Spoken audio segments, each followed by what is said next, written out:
Okay, we're off. So thanks everyone for joining. And we've got Susie all the way from Australia.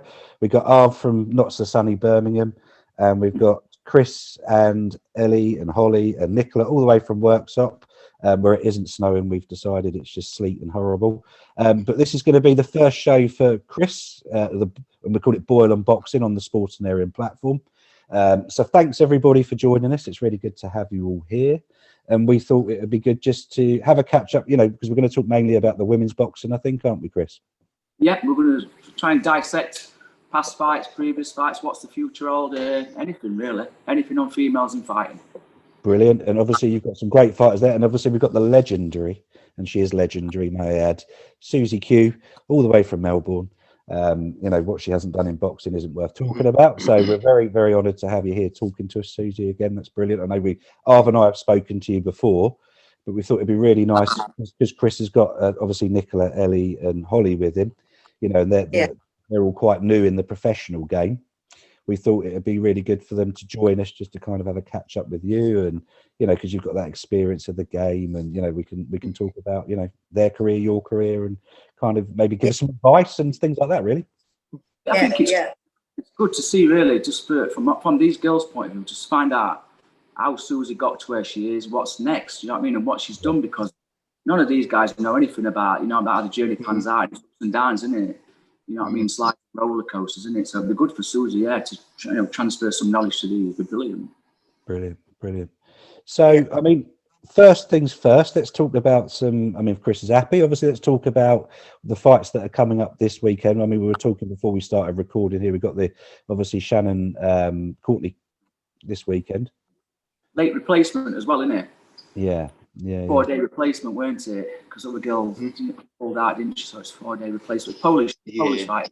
That's right. Ex-MMA each year, I think. Yeah, ex-MMA. Yeah. I did watch a little snippet on Pads on YouTube yesterday, and she does look quite sharp. Like, I mean, it's different when Pads is different to fighting, as we all know, but she looked quite sharp, mate. Look quick. You know what I mean? You know what? I thought that, Chris, because normally in this sort of case, they normally for someone like Courtney fighting, they get a journey lady, where she's probably won and lost about 10. But in this case, it's a girl with a good record, and she looks pretty tasty as well, which is unusual because they would have got someone like that, like someone from Poland with a 1 win and 15 losses. Yeah. The girl's got a good record, and we have to see what she's like. It's a good fight, innit? I think we spoke about it before, but and I definitely spoke about it to my team that the girls' pond's so like small anyway. Mm-hmm. You've always got them little piranhas, haven't you? With the next to them, but there's not a lot of big difference between them because they're normally well schooled. They've all gone similar kind of paths. So when they take that jump, they're eager, aren't they? And it's a big chance. So I'm hoping she can do something. I do like that. I do like the Polish girl. I'm not. Yeah. Shannon Courtney's a bit like, I don't know. I'm a little bit unsold on her. I like her boxing. I love her boxing. I think she's a sharp fighter. I just think sometimes she can maybe be a bit more humble. I agree. My opinion. Just mentally and emotionally not just not there yet. Yeah, I think right, Susie. Yeah, I only seen one fight of hers, and that was with Rachel Ball, and I was actually pretty surprised because I did see an interview about her talking about rounds and stuff, and I just thought, it's a little bit early to be talking about that. You turned pro, early days, and I just had a look, and I was actually a little bit disappointed. I felt that she didn't throw as much jabs. Her feet are just like come off the ground every time she throws punches, and then she was struggling with each round, and I don't know if it's that she seems like mentally and emotionally, I think she hasn't got that control yet. In the pros, you need that composure. I mean, as hard as it is, and the professional scene is so different to the amateurs, and I think there's a lot of nerves and pressure in place, and you've got to be able to control that, especially nowadays with all the social media trolls and stuff, and they affect for these fighters mentally and emotionally. So I'm not sure how she's able to control that. I mean, I haven't seen that yet. So I think it's probably what, she probably needs a little bit of work on. I mean, it's probably what she's done coming up to this fight. Well, I guess we'll have to wait and see.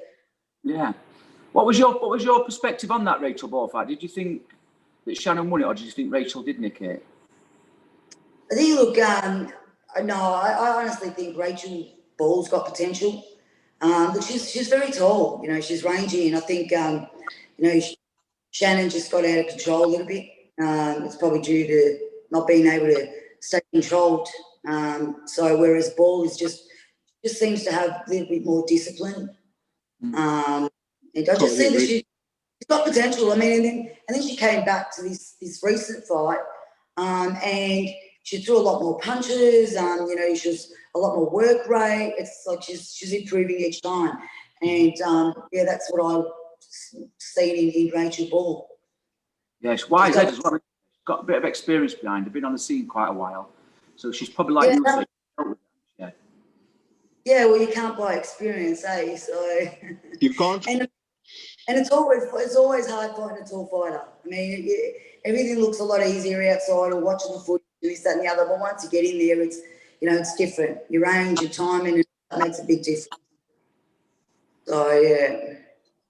I mean, let's not forget, guys. You know, Rachel Ball. She has a lot of kickboxing experience, loads of it, and got world titles in that field as well, which it does help a lot. You may not be kicking, but you're punching and you're fighting, which she's done for quite a long time. So all that sort of stuff has helped her and put her in good stead for the pros. And she's doing very well so far. You know, I mean, I saw the fight when she lost, and she didn't lose that fight. That she was a bit controversial. That one was a bit of. I watched that fight. She lost it in theory, but in practical, she 100% won that fight. It was very sad that the decision went against her because she 100% won that fight. Mm-hmm. What do you think in regards to and Susie and all of you guys? I mean, the only thing with Rachel as well is obviously her boxing coach is, I mean, Arv and I've spoken about this previously, but her boxing coach is still her kickboxing coach. So he's kind of gone through kickboxing, a bit of amateur, and then gone across into the pro game. I mean, do you think that maybe she would now at this stage, because I mean, I don't even know if she's the interim champion or the world champion. She's the world interim champion. Confused about she's the WBC world interim champion, and she's meant to be fighting Ebony for the WBA. You know, the regular WBA world champion. That's a different weight, you know, because she's she's this interim champion at super bantamweight, and that WBA title was down at bantamweight. So that's right. That's right. How does that work? I mean, I don't know. This is what I'm talking. It's a bit weird. Have to be the same. They'll have to be the same weight at that. They'll have to be the same weight, otherwise, then they wouldn't be able to fight for it. I'm just interested to know, because it's kind of tying up two division titles, isn't it? It is, but then again, it goes back to what we said before, that because obviously the tank's small, isn't it? The girls are going to flip around weights. They're going to have to, aren't they, to get? I spoke to all these and said same. We're kind of like competing and campaigning at the weight above and the weight below at the minute. We're kind of just whatever comes along, we can kind of make it. You know what I mean? We're not going to go too crazy, but we've spoke about it. We've all in agreement that they'll definitely do that if there's a flip side to it. So that's the plan, innit? But going back to your point about the kickboxing coach, like, if I'm putting that on myself, it's a bit weird because I've done a kickboxing instructor's course once, but I didn't enjoy it. I don't know why I even did it, but anyway, I did it for the gym. But it's true, I couldn't kick for my life, mate. I've only got about 2 foot legs. I don't even know how it works, but I did do it. I did pass. I will say that I did pass and got about 87%. But anyway, congratulations. Yeah, good. It's on the wall. It's on the wall. But anyway, if somebody said to me, "Oh, can you teach kickbox? Can you teach this person kickboxing?" I'd be lost. I wouldn't have an idea. So I imagine that guy for the boxing must be decent at striking and, you know, top defenses and everything and movement wise. But movement's even different on kickboxing, because I spoke to Ollie, who's an ex-kickboxer, and Ollie did really well. She won European titles, didn't you? At kickboxing. Ollie did European titles at kickboxing and stuff like that. And when you first came to me, your feet were terrible, weren't they? They were square, they were leading off wrong, and it were all unbalanced. But then when you speak to her about it, it's because the platform needs to rotate from a hip. So it's different, isn't it, for kicking than it is for, for punching. So a lot of work, Ollie. What's your take on it, Ollie? What do you think about it? How do you think? If I come to you now and I says to you, look, I'm going to teach you kickboxing, well, other than laugh at me, what would you think? I wouldn't have an idea, would I? No. So your old kickboxing coach then, you came to me because he couldn't really take you any further in boxing, or couldn't do boxing, could it? No. So probably, what do you say? What's your point? I don't know. It just depends on if he trains. Just depends on if you're training, isn't it? Got to be hard though, isn't it? Yeah. It's got to be a difficult thing. Definitely difficult. Chris, as a young child, I've done a bit of kickboxing myself. And a kickboxer, if you're a kickboxer, you can't teach boxing. It's so hard. It's totally different with your feet, standing the right way, throwing your punches. Because kickboxing really is a form of martial arts, which is a form of karate. It's totally different with the way of holding your hands right, moving your head, defensive ways. A boxer is a better teacher than a kickboxer because a boxer trainer teaches you how to box. A kickboxing trainer isn't a fantastic boxing coach, he's a martial art coach. So he don't really know about putting you in the way to box. It's interesting point. It's a good point, that. Yeah, it's almost like you're an orthodox fighter and you switch into southpaw, master the orthodox first before you can switch to southpaw. But even then, it's still hard to change over to southpaw. You can't do both. Some gifted people, but it's very difficult. I mean, it's difficult as it is mastering, your orthodox stance, let alone changing it around. But I think it also depends on how much time and effort you put in and determination. And it is possible. It's almost sort of similar to change from the amateurs to pros. Look, I trained a little bit of kickboxing before I boxed, but I believe I got my footwork more from sort of soccer and dancing, and so that was easy for me to learn in boxing. But yeah, I know what you mean in terms of that, but it just depends on the person too, I think. It's true though, that, because like you just said, Susie, a lot of the footballers that come in the gym are normally decent with feet, and you got to really, it don't take long to get them moving right because the balance is decent in the middle. So you do get that. I've often said that if you can be a good footballer, you've got to get a start. And then Nick, you were a dancer, weren't you? Yeah. And then Nick, your foot good. Yeah. Innit? You're fleet-footed, aren't you? And so it probably does. Susie says it probably does help actually that they've got something of that background. And then you've only got to go Lomachenko, aren't you? Who did ballet, so yeah. Further than that. Prime example, Lomachenko. Fantastic footwork. So obviously talking ball then. So I mean, Courtney and all these. I know we've covered a couple there, but so going back to Shannon Courtney over the weekend, then. So do you see her winning that fight, or is she going to be damaged following the ball fight? I just don't think. I think going back to what Susie was saying, she just needs to be a little bit more patient. Not she's very small, isn't she? She's short, stock hair. So for me, I mean, I remember this was said to me a long time ago, and it's definitely true. Isham told me this actually, that sometimes the best shot you throw in boxing is the one you don't throw, and it's definitely true, isn't it? Yeah. You know what I mean? It is though, Susan, isn't it? For a short fighter, it's the one you don't throw that you need to think more about than the one you do throw, and I think that's what Shannon needs to do.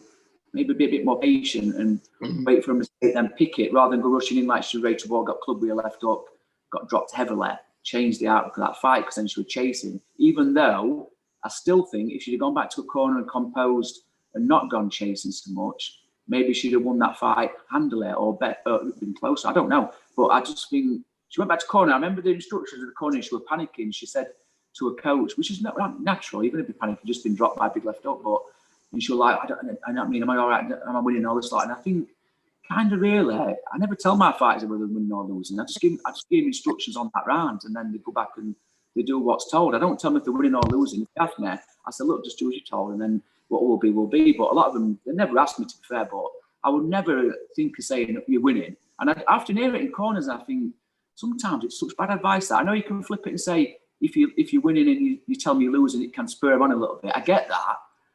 if it's a tight fight, I get it. But for me, I just say to him, look, you need to do a little bit more. You know what I mean? I'd use words like that. I wouldn't really say, I said to you before, haven't I? It's close. Yeah, it's close. I wouldn't say, I think it's bad, Nick. I mean, you're a fighter, you know what it feels like. If I said to you, oh, you're winning easily, you know what I mean? It's easy work, this, but then you'd be complacent, wouldn't you? Yeah, you pull it back a little bit when you're like, oh, I'm winning. Yeah. And if you're winning and you're doing it well, why do you need telling you're doing it well? You just need to be kept on the straight path, don't you? I mean, you guys must know Susie, Arvel. I mean, you guys are all ex-fighters, current fighters. You know. With Chris is exactly right with what he's saying. I mean, I wouldn't want my trainer telling me that in the corner. I wouldn't want to tell me I'm winning, or just tell me what to do, or tell me what I'm doing wrong, or just the basics really in the corner. Not too much talking either. Yeah, it's true. I only give these, and I say to them all the time, I've done it from amateurs to pros, and I say it to every single fighter in this gym, I say, I tell them what's going to happen on the first bout, and I always tell them before they go in on the 20th bout, the same thing. I say, look, come back to corner, sit down, take a few deep breaths, and then I will give you 2 or 3 words of advice. That is all I will give you. Repeat it. And then they all know it. And I've said it to you, Ella, from your first fight to this pro fight. I've not changed that, have I? No. I've just said the same thing. Because there's too much going on anyway. You don't really listen to it. You fight, Susie. I thought you only can make a couple of things, can't you?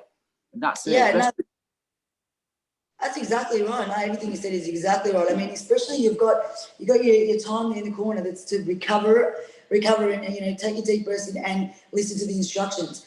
If she's coming back saying, "Am I winning?" Well, she's not really going to take those instructions with what they're saying anyway, because she's too focused on that and nothing else. So. No, you're right. I think, like you say though, Susie, going back to Shannon, she used potential. I remember watching her in amateurs. She's a good fighter.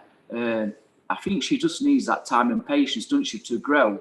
But like you say, as a personality and as a boxer, because you can't rush one before the other, can you? Because if you rush your personality, then people expect too much. Then if you rush your boxer, then you're going to be deflated because people expect too much from your boxing. So it's all about, it's just that little bit of slow path treading, you know what I mean, little bits at a time, but keeping them both matched up. So your boxing matched up with your personality, like level pegging all the time, innit? Rather than one in front. You know what I mean? Mass expectations.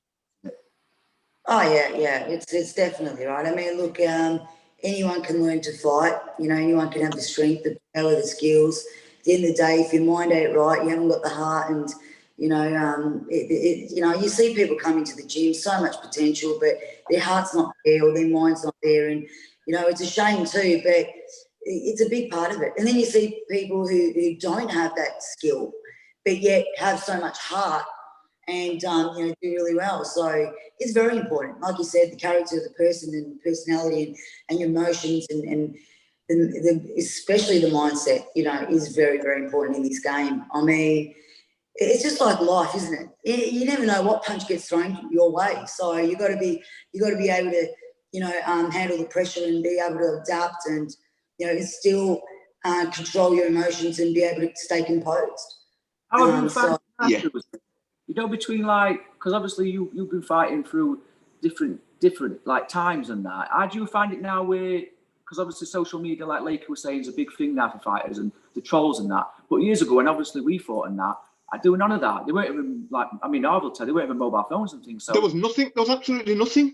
Absolutely you had to run down the phone box to arrange a fight, didn't you? I've put 10 people. I thought that Ingles and everybody. It's true. It would have been a nice thing. I wish it was though. I see all the Ingles on social media now, and I think, gee, I wish they were doing it now. Because when we was around with the Ingles, there was nothing like that. And it's absolutely fantastic though to have all this nice, social media and everybody knows who you are. Because when we were doing it, nobody knew who you were. Well, I suppose in your day as well, Arv, it was difficult with the old carrier pigeon, wasn't it, mate? Getting over to the little note on the on the leg and getting it over there. Mike Tyson, send them out in Brooklyn. Mike Tyson and the pigeons, yeah. Actually, that's a good point. That's how he arranged. It's funny, Susie. You're on that group what we have, and everybody was so shocked they couldn't believe it when they saw what you've achieved. 1 or 2 of them had heard of you. They follow you for years on social media, on Facebook. But a lot of them, they didn't know who you were. And when I put that picture up with all your belts, they were well impressed. They didn't know who you were. A lot of them, they never heard of you. But again, social media, they know who you are now. Yeah, no, I think it's good though, because UK, obviously women's boxing is obviously buzzing at the moment, but it wasn't years ago. So, No. you know, a lot more of the, you know, when I go to America and I go to the gyms in there and everyone knows who I am. And so I think it's the American, Europe and stuff like that. I'm a bit more well known as opposed to the UK, unfortunately. But yeah, as you said, the social media, but I think it's more just a matter of the exposure you get. You know, the main events, the televised fights. So, you know, if I had got onto, you know, one of those Sky Sports or whatever shows, it would have been different. But unfortunately, it hasn't happened yet. Only the Fox, you know, main event and stuff like that here. So, yeah, I mean, social media is good, and you know, we as female boxers, unfortunately, we've really got to push to market ourselves. But there's also a negative to social media as well, because we actually focused more on the boxing side of things and perfected our craft. And there was, you know, so the social media, it doesn't matter what anyone says, but any kind of negativity can affect you during, you know, prepping for a fight. So me during prep, even now, like, I won't even go on social media. It's usually I have my team to sort of, you know, take care of all that sort of stuff. Because it doesn't matter who you are and how strong your mindset is, you just can't let anything sort of affect you. And Totally agree. it affects you very easily, you know, and especially the younger girls. So they've got to be able to learn how to sort of, you know, manage that somehow. You know, It's so true there's downfall and there's a good, you know, there's good and bad in it. So I think for women and to build women's boxing, they need to get out on the, you know, TV fights a lot more for the exposure. So, I mean, you know, yeah, that's what I think. To build women's boxing, and the way it's going now in the UK, it's going really well because they're televising women and putting them on, you know, main, you know, undercards and stuff like that. So, you know, that always have, that will definitely help. Yeah, I think good thing about social media thing, when these first turned pro, Susie, we got a girl to do all the social media, so they've got a social media like officer now, because they don't. I said to them, I said, you just don't want to be like having your own personal one and having to run that as well as run your fighting and your training and everything else. It's just too much. So they've got a girl who set up all their Instagram, the Twitter, the Facebook, and is that it, Nick? Yeah. That's the three in it. And they basically get, this girl does it, most of it for them. So the posts look like they've been put on by these, but they're not. They're put on by the girl, you see. They do little bits themselves, like Nick's really good with it. You know what I mean? Because she's like social media savvy, but still, you are there, aren't you? Yeah. But still, Rachel does help you, doesn't she? You know what I mean? Rachel like does all like important announcements and stuff. Because if she didn't do it, it'd be hard for you, wouldn't it? Yeah. It's like a lot to do, isn't it? You know what I mean? And answering things and everything else. And I tell you what, Susie, you get some strange requests. I know I heard Shannon Courtney before, but she had some strange requests. But Holly, who was only 17, bearing in mind, Holly got a request the other day. Somebody asked if she wore tights or socks. I mean, what's that got to do with boxing? Yeah, I mean, that's the only thing with social media, isn't it? You probably get some real weird. You do. You know, you're more. I suppose Yes. that's the only thing. You get some weirdos, you know. Sorry, Susie. Yeah. You literally get stalkers. Yeah. That's got to be true, isn't it? I mean, I suppose that's the thing, you know, like you were saying years ago when you didn't have social media, I guess fighters, celebrities, whatever you want to call them, you know, they're a lot more protected now. They're so much more accessible, aren't they? You know, with that comes that risk of strange, weird people, you know, that you know. It's a good thing, you know, it's a good thing. It's good. It's good. The social, yeah, it's good. It's a good thing. It's just that you always get the odd one weirdo. That's the only thing what spoils it. But having this sort of thing, I know who you all are. You know what I mean? And I'll see you on the TV. I know who you all are because of social media. And if it weren't for that, then I wouldn't. But as we have it, I know who you all are. But you're always going to get sort of one or two weirdos and who stalk you, horrible people. It's just the way the world is, and there's nothing we can do about it. If they read about that. Yeah. But, roles, you know, the criticism and all that sort of stuff, you know, and like obviously when I started, you know, the female boxing was dead, especially in Australia. So, and you could only imagine the critics about women, you know, boxing. So, yes. And now this other, you know, people can be so harsh and put down women and especially in boxing and stuff like that. And you know, it doesn't feel good it wouldn't feel good for a fight. I mean, look, I'm one of those people that nothing sort of affects me, but not everyone's the same, you know. So, you know, you got people that if they haven't got something nice to say, just don't say anything, but they do, and yeah, it doesn't help. It doesn't help. No. You know, I mean, there's been people who have committed suicide over, you know, the trolls and stuff like that. So I think in terms of that side of things, it doesn't help the fighter for their confidence, you know. So if they're able to learn to control and be able to have someone, you know, a mentor, obviously to help them through all that sort of stuff, that helps, you know, because yeah, it's the last thing you want is, you know, especially if they're going through depression, it's you know, because of the trolls criticising them and stuff like that, and then they're hiding that and, you know, not telling anyone about it. It's not going to be good in the long run. So I think it's more towards that. You know, you're going to get your weirdos and your stalkers and stuff like that, but that's, you know, it's a different thing. But I think when you want to focus on something, you want to achieve your goals, I think it's very important to, yeah, with those, yeah, the people who are pretty harsh on social media. You know, especially if you lose, you know. Well, that's it. It's all good all the time you're winning, isn't it? The social media side of it. But the minute you lose a fight, you know, then they come out of the woodwork quite happily and pile into you, the trolls. Yeah. And this is the other thing, Chris. Like I was saying to you know, you have these people that run social media, you know, all the boxers that run the social media, but it's those boxers maybe. How do I put this diplomatically so I don't sound a twat? But it's kind of, you know, those ones that are on there giving it the big one, and by big one I mean boasting that they're going to, you know, do ABC and they're going to beat the whole. It's great to have that confidence. I don't mean that in a bad way. Every fighter obviously needs to have that confidence that whatever fight they're going into, they're going to win, they're going to become the world champion. But when you're continually, I guess the risk side of that is when you're continually saying, you know, I'm going to do this, I'm going to beat that person, this is how I'm going to do it. Then when you don't do it, it comes back to maybe what Susie was saying, where the trolls will then be all over that. And it's psychologically, it's got to be really damaging. It's true. Well, that's the way you said it. That's a little bit different because that person probably kind of asked for it a little bit. You know, you've got to expect that's the return you're going to get. Getting out there, you know, I mean, so I mean, I can't go out there and talk that way. I mean, every fighter is different. I'm pretty humble, so. Oh, you're very humble, very humble. Oh. Considering what you've done, I mean, it's amazing. Depends on how you yourself as well. So that's the thing, Susie. You know, your actions speak for itself. You've always been humble. What you got the belts to prove it. You haven't never said nothing, and you've never made enough, and you've been so humble. What you got all them belts to prove what you achieved. Yeah.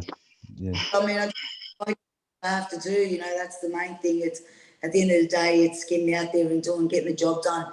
You know, and I don't even think about them belts even now. I mean, I'll retire and then I'll soak all that in.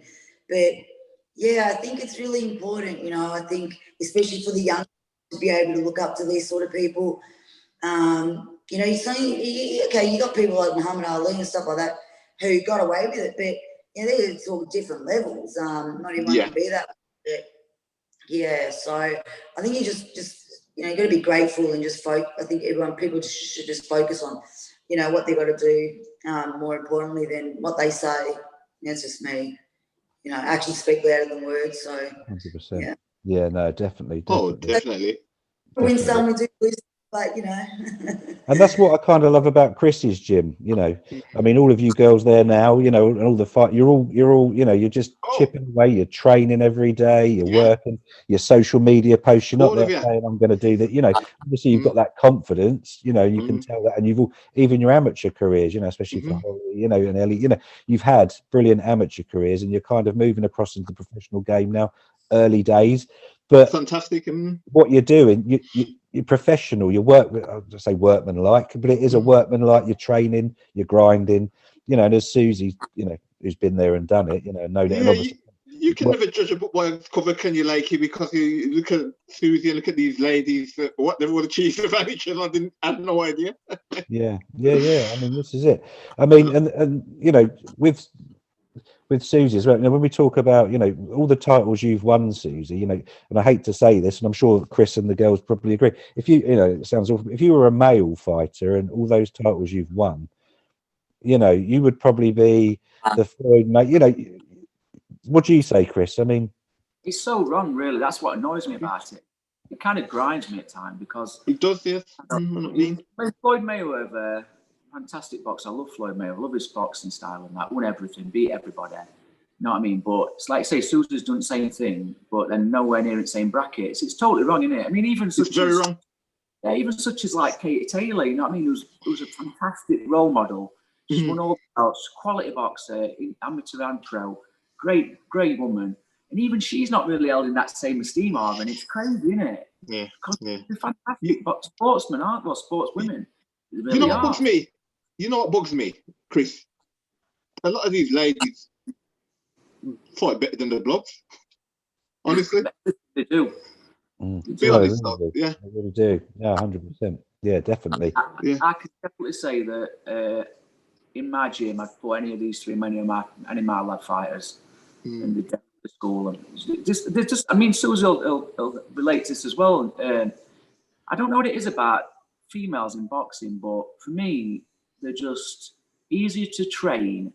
They're competitive, but they're driven. Do you know what I mean? I mean, but they're just like they're bored of. They're not like. They're not like too. They don't want to just like you say something. They want to go and do it. If I say something to these, they want to know why I'm saying it to them and why they're doing it. Whereas if I say it to a lot of the lad fights, not all of them, but I say it to the lad fights. Sounds more like a marriage, mate. Good times. They'll go and do it 600 times, but they won't want to know why they're doing it. It's like action before thinking, isn't it? And these are great to train. These three ladies are fantastic to train. I mean, I've had them since 10-year-old, some of them, so they're great to train. Really, really gems, but they are different. It is different. Very strange. Yeah, it is. Another thing as well, ladies won't dodge anybody. They'll fight each other. They don't care. Whereas blokes aren't like that. They'll dodge one another. Ladies won't. They'll fight. You'll fight anyone. The blokes dodge one another. We got no choice. We don't have variety. You know, as many girls out there. So as what they're really also, you know, I've had to take fights. I have to give away weight. You know, to take fights. That's what I mean. Yeah, just got to do it. Well, you even had to fight a man. You fought a man, Susie. You know, you ended up fighting. Well, basically, it was a man you fought, didn't you? You know. Yeah. You know. You know. Yeah. That's crazy. Really, like a man, but look, that shouldn't happen anyway. Really. You know, look, boxing is dangerous. We've got to be honest here. You know, so, but yeah, I mean, look, I've had fights, like I said, I've given away lots of weight, you know, jump on scales with my clothes on, with coins in my pocket, and stuff like that, just to get the fights. And even now, like, because you just got to get what you can get. And I mean, the more you get fights, and you know, I mean, I've heard boys go, "Oh, no, I'm not fighting him because he's a southpaw or something like that." You know? It's true. That's it. Yeah, and we don't do that. That's what I mean. We want to learn, we want to improve, we'll listen to our coach, we're like sponges, you know, and we absorb everything they say. And I think it's because we don't, you know, a lot of guys got that ego, you know, that ego thing too much maybe, you know, it's the coach will tell them to run and they're like, oh, don't tell me what to do, you know, I'll run whatever I feel like. The coach will tell me, do 5Ks and we'll do like 6 or 7, you know. So, I mean, I don't know. I'm not a male, so I'm not I mean, but yeah, coaches, they enjoy training the girls because the girls are like willing to learn and stuff like that. So, and they're pretty easy to, coach. Isn't that right, Chris? Isn't that right, Chris? Yeah, I think the girls' brain's different. To be fair, I don't know what it is, but if you look at how an household runs generally, I know how my household runs, and my wife runs the house. Do you know what I mean? They're more organised. The procedural wise, they've got a plan in their head and they know what they're doing. Whereas I think boys are just rattle, bang, boom, aren't they? And everything's different. But I definitely think that. I mean, most people's wives like run the finances or they look after the day-to-day running. So I just think that has a lot to do with it. I'm not saying it's everything, but I definitely think it's definitely a point that it's different to males. But I do think, like Susie says as well, I think the girls are now fighting for their own places. So it's massive female boxing at the minute. I mean, it's massive. It's only going to get bigger as the girls come into it. So I can't wait for the future. And these girls, that's what I said to these girls, they've hit it at the right time. I mean, because they could have hung about in amateurs. They could have done, you know, probably even pushed for Olympics, maybe Ollie may have done. I don't know. She could have done. But she never had no intentions of that. She was not to be a professional fighter. So it's probably like good for them starting early. And I've said to them from the start, Susie, that not to worry about if you get a loss, because it's nothing. If you get a loss, you've got plenty of time to grow and to learn and to restart. It's just a little blip in the road, isn't it? But there's so much on the boys' side. If a boy loses, massive emphasis. I think this is where the girls have a little bit of benefit. I think if a girl loses, it's not such a big thing because there isn't that many, so they'll always get that second chance. So I make sure it's enforced to them that way. And I think that's kind of like a big difference. I mean, what do you think, Nate? Yeah, I think saying like that. I think like you said, like the loss don't matter. Like when I were amateur, I boxed G 4 times. Yeah, true. I just kept going till I got the win, and then you got another win. I got another win after that. So yeah, I think there's a lot of emphasis on losses, isn't there? And I think you learn a lot from the loss as well. Yeah, you do. Yeah. You know what my opinion is on it, guys? You know what? It's good to have losses, whether it's professional or amateur, as long as you're learning from it, because it will make you a better fighter. And that's what it's all about. It's not really about what's on your record. It's about what you are as a fighter. So to me... You say it's not what's on your record, but I think it's not so much for the fighters and the coaches like all of these guys probably attest to. But it's not like the UFC where fights don't... If you have a loss, it doesn't seem to matter. But in boxing, with the promoting side of it... Promoting side of it, the thing is... on that record, don't they? I mean, you look at the likes of Chisora from the male side. You know, how many losses has that guy got? Chisora's got 10 losses. Yeah, but he still manages to get those big fights. But a lot of fighters with 10 losses on their record would be relegated to the has-been kind of club. Yeah. Sort of thing what happened to me. Yeah, there you go. Exactly right. Whereas I suppose, but like Chris is, I suppose with the women's side of it, a loss doesn't, because they haven't got that depth of, fighters there at the moment. I mean, what's it like in Australia, Susie, for female fight? Is it growing there? I mean, obviously we all hear about Ebony Bridges and, but is there more? Are there more? Is women's, because obviously Australia is very different culturally, so. Yeah, I mean, look, boxing's we're very behind anyway, regardless with the male, even the males. But the women, like I said, when I started, it was dead.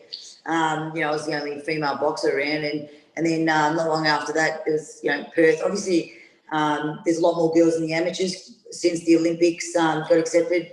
So now there is more females in the pro scene, but nothing compared to overseas. No, it's so slowly. And that's a shame. It's a shame. Commonwealth title. It's a shame. I can't remember her name in Australia. What's that, Chris? Sorry, mate, didn't catch you there.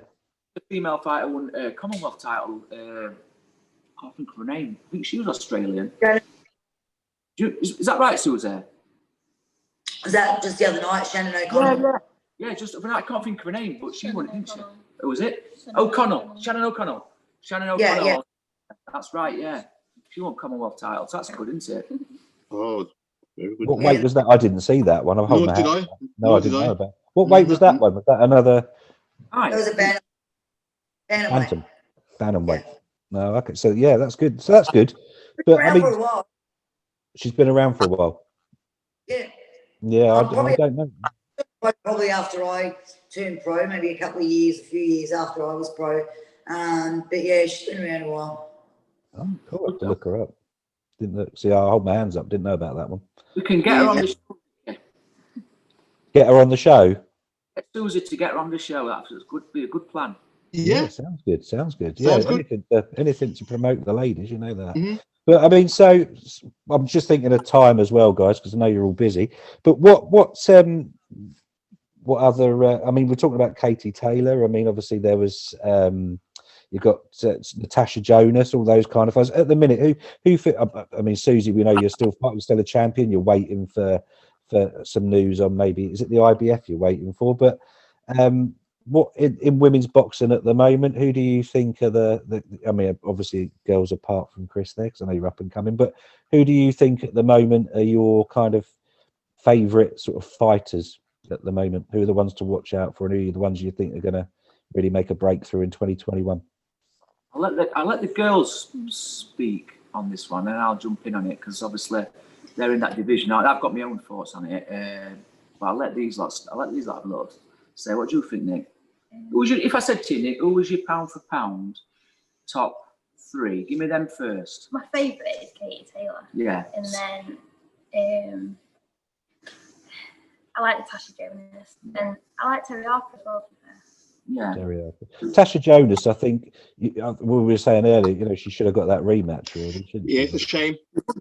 She won that fight, lady. Yeah. I cannot believe she did not get that nod. That were a bad decision in my eyes. Not massively bad. I'm not saying it was wide, but I definitely had it by 2 or 3 rounds to Jonas.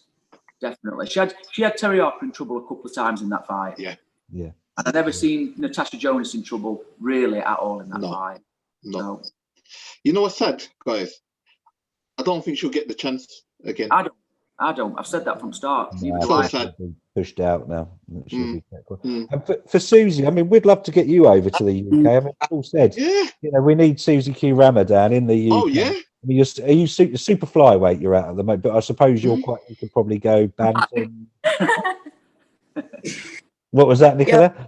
You can fight Nicola. Nicola's a super. Yeah, there you go. Let's set it up now. Yeah. You know, Susie, I'm surprised. You know, people like the likes of Eddie Earns hasn't. Yeah. You know, tried to get you over. You know.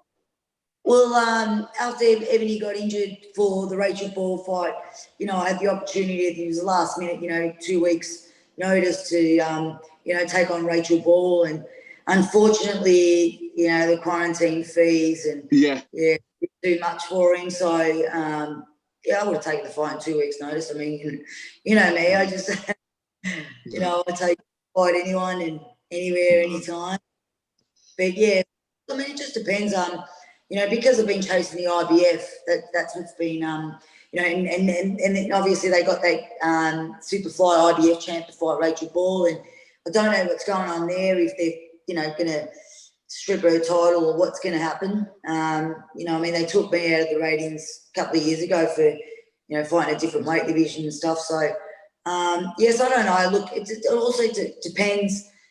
Depends 2021 what brings. Like, you know, I'm happy to fight bantamweight, superfly, just depending on what we can get. You know, but like I heard that, you know, the Lopez versus Cambrosis might happen in Australia. So, you know, if that happens in Australia, that would be a great opportunity for me to fight on the undercard, even though I'd love to fight in the UK, you know. But if there's that opportunity, I'll definitely take it, you know. Because, for you, you're saying about going on an undercard. See, I think that's, you know, you should be like main event, you know. Totally agree. Totally agree. Bloody undercard, you know. Just... Right. We've had, I've had been main event, you know, obviously Mexico and in Australia as well. Me, a female headlined the show. So actually a couple of times, we've been at the main event and stuff like that. But when we're talking about, you know, actual main event television, Lopez, I mean, I'm happy to fight, you know, on the undercard of that. You know, exposure. It's strange. Now, if you look at it, in the US, then Clarissa Shields headlines all the time. Yes. But the first headline show we had was only a couple of weeks ago with Katie Taylor for the first time in a big show. So it's weird, isn't it, that, like, you know, like Clarissa Shields, fantastic fighter, and she is a fantastic fighter. That's like a normal thing in the US as a headlining, but in UK we're still not quite there, are we? And then, like, no, you're right. It's normal, it's normal US. It's normal in Mexico as well. You know, we've done it in Australia. So, but at least it's happening now in the UK, so, you know, they'll keep doing it. It's positive, isn't it? Yeah. But co-main event you should be. Co-main event. There you go. That's the way around it. Not have you on any undercards. You're way too good for that. Should be co-main event. Definitely. Co-main event, definitely. I should be a promoter. But but, you know, it'd be lovely to. I think you should. You know, it'd be great to get you over in the UK. And look, you got a great sparring partner there, sitting in Nicola. I'm sure it'd be great. That's what I'll enjoy most, actually, training up there, and you know, because we very hard to get sparring down here in Australia. So there's so many girls over there. It's great. It'd be a great experience for, you know, for me and for the girls, you know, to be able to work over there and train and stuff. A fantastic experience for Holly and Nicola, obviously, because Holly's like featherweight, and then you've got Nicola at Superfly, so there's not much between them. So for us, if that did ever happen, Suze, it'd be fantastic for these two. Yeah. Oh yeah, for sure. I'd love that. That'd be great. Yeah. And we'd come and watch that. Definitely, I'd be there. You know, Susie, it's a shame with what you have achieved that people like Ernst have never called you over, or, you know, Frank Warren. What you've achieved, you know, it's amazing, and it's a shame they've never like sort of called you to come over and fight and that kind of thing. You know, it's a bit sad. Well, you know, I mean, Eddie Hearn's got to look after his people, so you know, that's how promoters work. You know what I mean? It's almost like an Australian promoter here getting, you know, someone from overseas and promote them. It just doesn't work that way, you know. So, I mean, you know, maybe if I'd moved over there and stayed, I do have relatives there, but, you know, it might have been a little bit different. It's almost like some Australians will move to America and live there and obviously be promoted by, you know, the Americans over there. But otherwise, you know, that's just how it works with the promotion. So, you know, but as long as the girls are there. Yeah, I mean, hopefully, like you say, because I can't even pronounce the girl that fought ball. Is it? I can never pronounce her name. Oh, me either.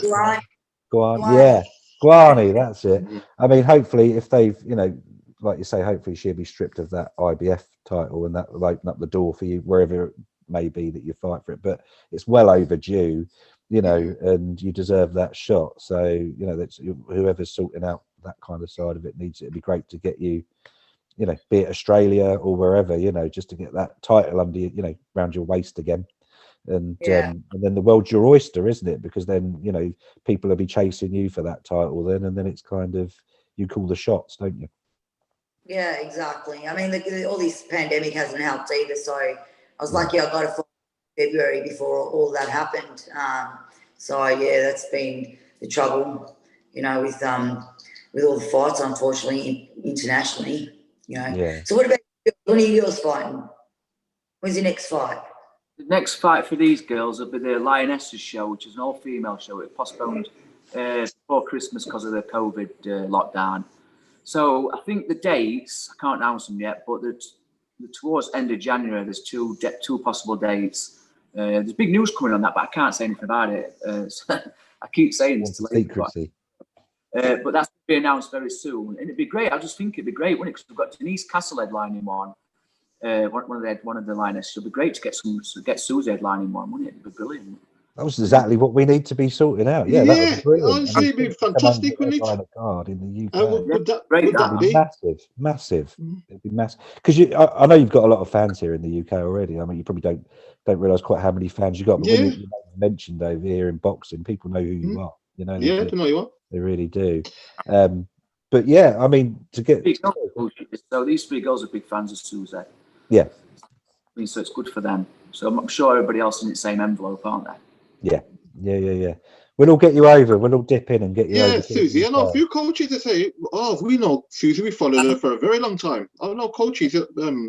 Manners, Nick Manners. Nick Manners, yeah, he's a big fan of yours. Nick Manners, yeah. Nick Manners, yeah. Coaching Leeds. He's got a gym in Leeds. You know, lovely bloke. Thank you. Really appreciate that. I appreciate the support. Actually, these are the girls that I seen on doing some pad work, wasn't it, Lakey? On the YouTube. Yeah. I'll send them across. Yeah. I'll share your pad work, girls. Sorry, I'll let everyone know. But yeah, it's it's good. Very talented girls. You know, to get you over there. I mean, get you mixed in. You know, if you could, your knowledge, you know, what you've got, your experience. I mean, for these guys, would be invaluable. You know, and to get you fighting on. So I'm sure all of these girls, if they could fight on the Susie Ramadan, Susie Q card, I'm sure they'd be over the moon with that, wouldn't you? Yeah. They're massive for them. You know what I mean? They're so good at that. Or even if they go to Australia, look at that, perfect. We can all go. Hey, Nicola, I've been to Australia once. I have been once. And it was the first time plane, I think. Yeah, it was. She went to Australia. Nothing like starting out small then for your first flight, you know. Let's just go to Australia, you know. Yeah. So you've been here. I went to Perth. Went to where? Perth. Yeah, Perth. Was that Perth, did you say? Yeah, Yeah. Perth. Perth is nice, is, yeah. Was that for boxing or just for a trip? No, I just went for a trip to see my friend. She emigrated over there back years ago. Do you like it? Yeah. It's just a long way. Yeah. It is a long way, yeah. Yeah, it's a lot. 24-hour flight, isn't it? Depends where you go. Because you know what, my wife has got relatives there also, like, you know. Yeah. But obviously, when you're a world champion, you can fly first class in a private jet or something, you know. Yeah, it's true. But no, it's cool. It's cool. I suppose I better let you guys get on because I think we've been going on for about an hour now, and I'm just conscious it's getting late in Melbourne, you know. And but is there anything you guys want to share before we go? I mean, any parting thoughts? Or I mean, obviously we've all voted unanimously that we're going to get Susie to come to workshop and training with you guys and do some sparring. So we're going to get that sorted someday. I'm determined to make it happen. Yeah. Or we'll go over there.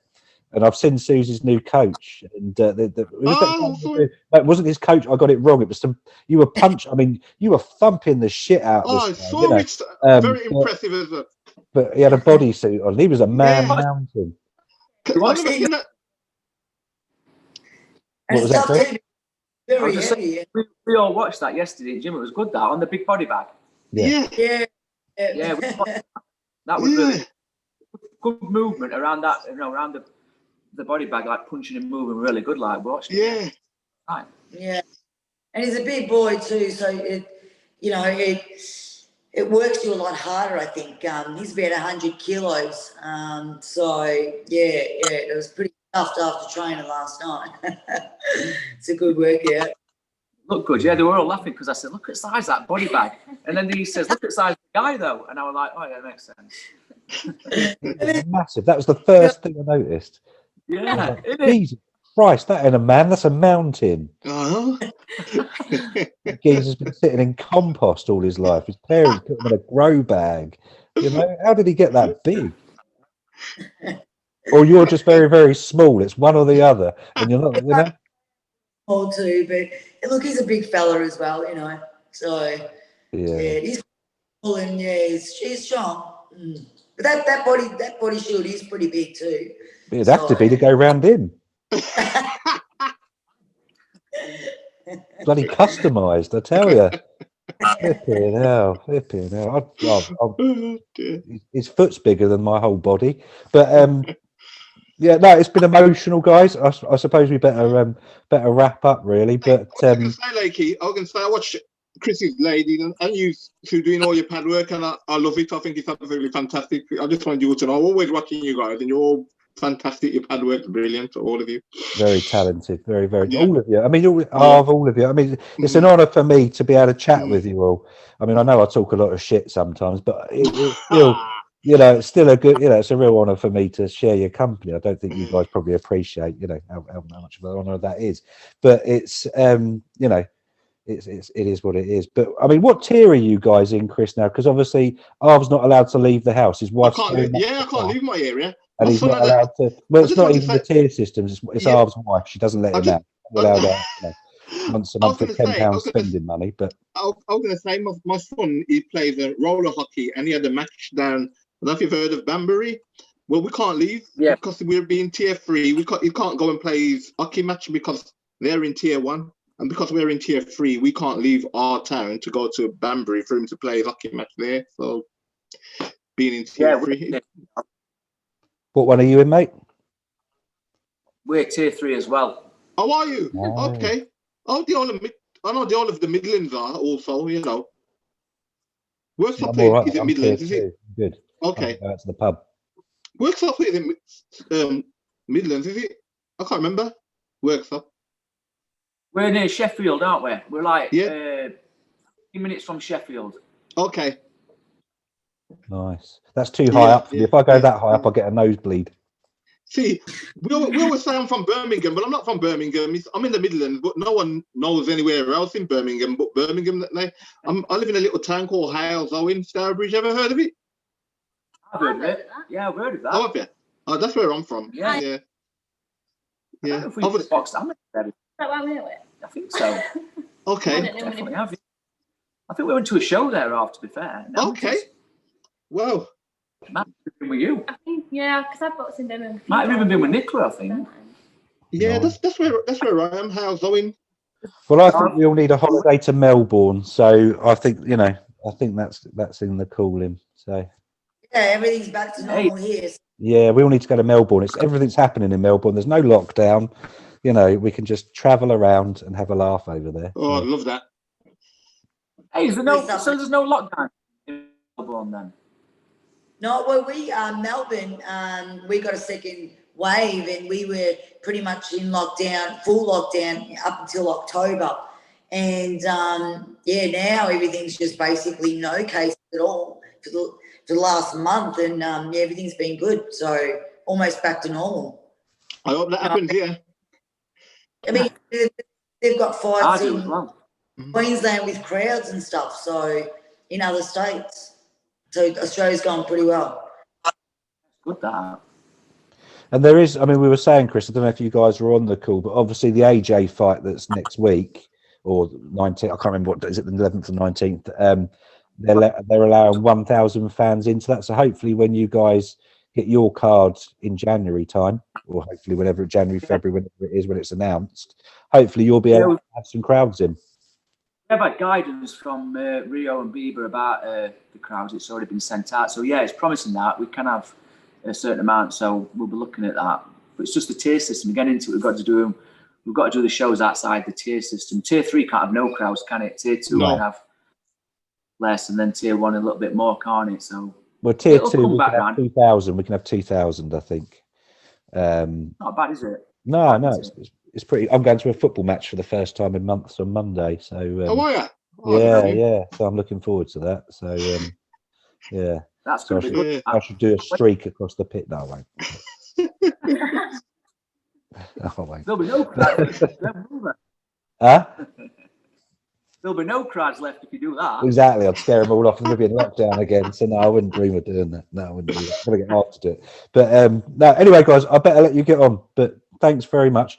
Thank you. An absolute pleasure. And like I say, I think we need to get Susie over to the UK on a Bieber card headlining with you guys. That would be brilliant one day, Well, I just wanted to say it's an absolute pleasure to meet you guys. And, I wish you all the best with everything. And I honestly hope that we could, work together at some stage. It'd be awesome. And, for all the support you guys, give me and women's boxing, and especially you, Chris, working there. It's hard for you trainers to, knowing that for the females, the trainers who go out and put all the time and effort into the women, so much credit for them, honestly, especially knowing not a lot of money out there for the women, but yet they're still grinding for the women fighters, and it's great to see. Yeah. Brilliant. We appreciate that, Susie. Thank you. Pleasure, Susie. Brilliant, bless you. Yeah, brilliant. Yeah. Well, thank you guys, and have a great night, Susie. I suppose it's probably nearly bedtime now. Go to bed now, yeah. And for everybody else, have a great day, and we'll have to catch up soon. Obviously, we're all in the same WhatsApp, so that's cool. So we can all catch up at any time. Yeah. But thank you for your time, guys, and yes, brilliant. We'll put this up on YouTube so everybody can see it and see you guys and all the great work that you're doing and all the great stuff that's going on with Susie. Fantastic. And, and then obviously, unfortunately, have to look at me and Arv as well, but that's part and parcel of it. But yeah. Anyway, guys, take care. Take care. Thanks, guys. Cheers, guys. See you later. See you later.